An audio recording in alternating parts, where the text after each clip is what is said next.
चौथा प्रकरण क्या है? पोषण। सृष्टि का प्रकरण सुना, सृष्टि का विस्तार सुना, ब्रह्मांड वर्णन सुना। इसके बाद अब आज चौथा प्रकरण की बात आई है। बोले पोषणम तदनुग्रह। पोषण माने भगवान जीवों के ऊपर कृपा कहां तक कर जाते हैं। देखो कितनी बड़ी विलक्षण कृपा परमात्मा की होती है। जीव यदि एक बार भी भगवान को पुकार ले, ओहो, भगवान कभी उस जीव को छोड़ते नहीं है।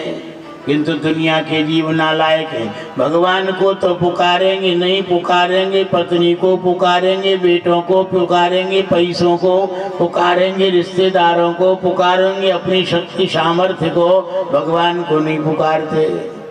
भगवान को जीव जब पुकारता है गहराई के अंतिम, हृदय की अंतिम गहराई से, प्यारे भाई परमात्मा नंगे पांव दौड़े चले आते हैं। और हम भगवान को पुकारते नहीं। अजामिल ने कल पुकारा, अजामिल ने पुकारा। ये तो ऐतिहासिक घटनाक्रम था।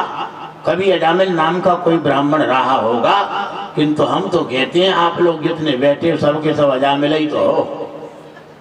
कोई कहे हम शराब नहीं पीते, अजामिल शराब पीता था। देखो गुरु जी महाराज कहते हैं, बोले प्रतिष्ठा सुकरी विष्ठा मानवम रौरवम महत अभिमानम सुरापानम।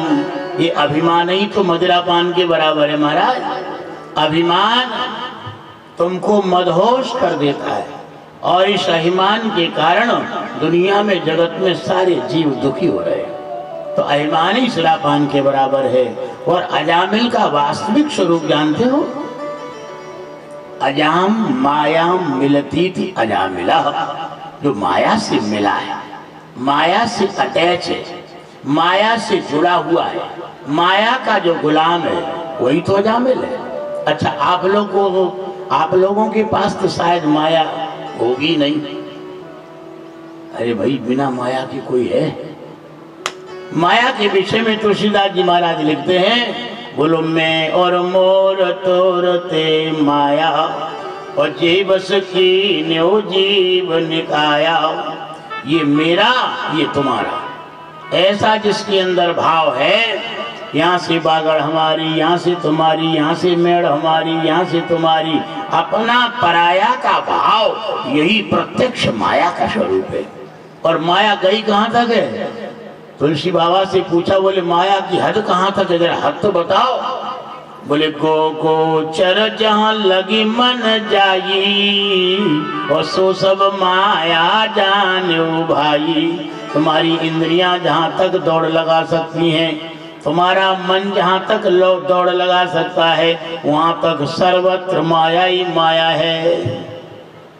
माया कैसे कहते हैं? माया के 6-7 रूप हैं महाराज, जिनमें 100% माया निवास करती है और दुनिया के लोगों को बेभूल बनाती है, कुछ का कुछ करवा डालती है। बताएं पॉइंटों को, कहो समझो, सुनो समझो। तो सबसे पहला पॉइंट है माया का घर। आप जिस घर में रहते हो, माया कभी तृप्त होती नहीं है। आप कितना ही आलीशान बंगला बनवा लेना, किंतु फिर भी उसमें कमी की कमी दिखेगी। लो देखती है क्या नहीं? घर में प्रत्यक्ष माया का अटैक है। भोजन में माया निवास करती है।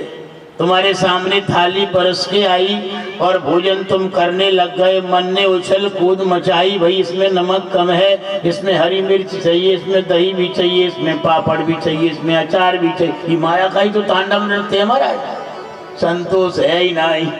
जो सामने आ गया भाग्य के अनुसार उसमें छेड़छाड़ करना, यही तो माया का रूप है। भोजन में माया का डायरेक्ट अटैक है, घर में माया का अटैक है, कपड़ों में माया का अटैक है। हम देख रहे इतने लोग बैठे हो, सबके अलग अलग कपड़ों के स्वभाव हैं।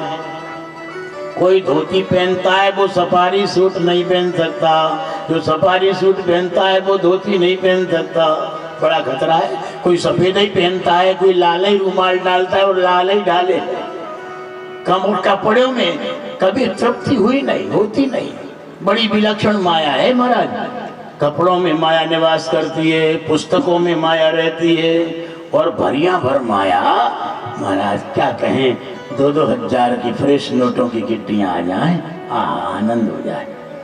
1000-1000 के नोट तो बंद हो गए, अब 2-2 हजार की चल रही हैं, 100-100 की गिट्टियां, और सोने चांदी की कई ईंटें आ जाएं तो क्या कहना, माया का डायरेक्ट अटैक हो जाएगा।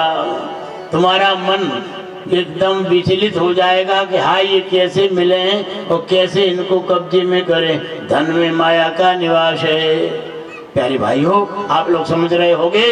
और एक पॉइंट तो इतना खतरनाक है माया का, जिसके कारण सारे दुनिया के लोग नट जैसे नटनी को नचाता है, मदारी बंदर को नचाता है, ऐसा ही दुनिया के लोग नाच रहे हैं। काम क्रोध और लोभ ये प्रबल मोह की धारो, अति में अति दारुण दुखद माया रूपी नार। स्त्री के अंदर डायरेक्ट 100% माया का निवास है। बड़ा विलक्षण अटैक है महाराज। इसके विषय में तुलसीदास जी कहते हैं कि महाराज, विधि न नारी हृदय गति जानी, और सकल कपट अघ अवगुण खानी। जिस ब्रह्मांड को ब्रह्मा ने बनाया है, वे ब्रह्मा भी घुटने टेक जाते हैं, थर्रा जाते हैं। इसके हृदय की गति कैसे समझ में आवे, नहीं आती समझ महाराज। ब्रह्मा भी फेल हो गए स्त्रियों के चरित्र को समझने में।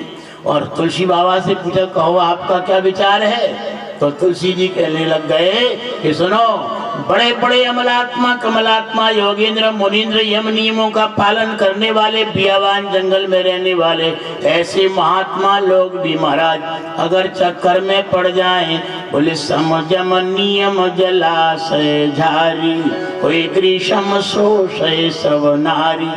आपने झरनों को देखा होगा, जंगल में स्वतः स्वाभाविक जो पहाड़ों से झरने गिरते हैं, जेठ का महीना आवे, भयंकर सूर्य तपे, झरने सब सूख जाते हैं। जैसे ग्रीष्म ऋतु झरनों को सुखा देती है, ऐसे ही संयम नियम करने वाले पुरुष के संयम नियमों को एक झटके में धराशायी कर देती है। ये बड़ी विलक्षण माया है, आप लोग समझ गए होंगे। इसलिए माया को सदैव जो अटैच रहता है वही तो अजामिल है।